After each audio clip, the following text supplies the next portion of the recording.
আসসালামু আলাইকুম। নির্মাতা থেকে আমি আব্দুল্লাহিল কাফি বলছি।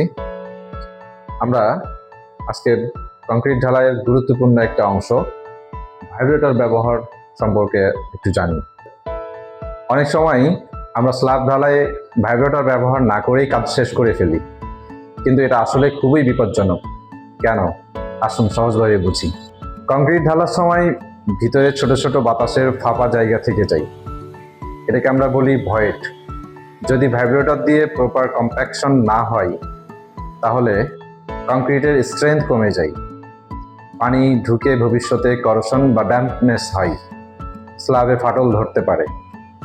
ধরুন আপনি 20 মেগাপিক্সেল স্ট্রেংথের একটা কংক্রিট ব্যবহার করলেন, কিন্তু ভাইব্রেশন না করার কারণে আসল স্ট্রেংথ নামতে নামতে 12 থেকে 15 এমপিএ বা মেগাপিক্সেলে চলে যেতে পারে। তখন লোড নিতে পারবে না আর ডিউরেবিলিটি কমে যাবে। বিএনবিসি 2020 অনুযায়ী স্পষ্ট বলা আছে, concrete shall be properly compacted by mechanical vibrator to achieve dense and void free concrete mass. মানে ভাইব্রেটর ব্যবহার করা বাধ্যতামূলক। আসুন জেনে নিন কিভাবে সঠিকভাবে ভাইব্রেশন করতে হবে। একটা ইমারশন ভাইব্রেটর বা কম্পন যন্ত্র ব্যবহার করা হয়, যা কংক্রিট মিশ্রণের ভিতরে ডুবিয়ে রাখা হয়। কংক্রিট এর ভিতরে ডুবিয়ে রাখা হয়। এই কম্প্যাকশনের সময়টা প্রায় 5 থেকে 15 সেকেন্ডের মধ্যে স্থির রাখা হয়।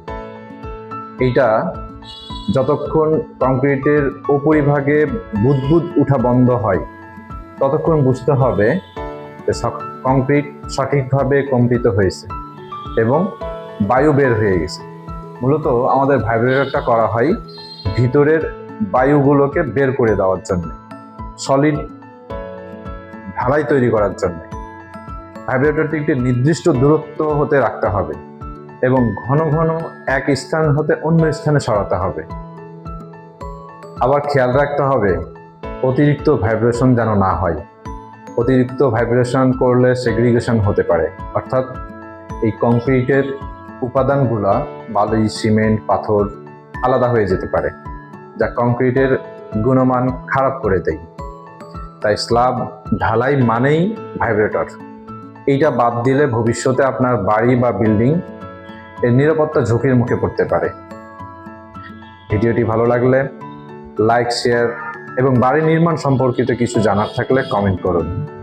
এরকম গুরুত্বপূর্ণ বিষয় সম্পর্কে জানতে আমাদের ফেসবুক পেজটি ফলো করুন এবং ইউটিউব চ্যানেলটি সাবস্ক্রাইব করে রাখুন।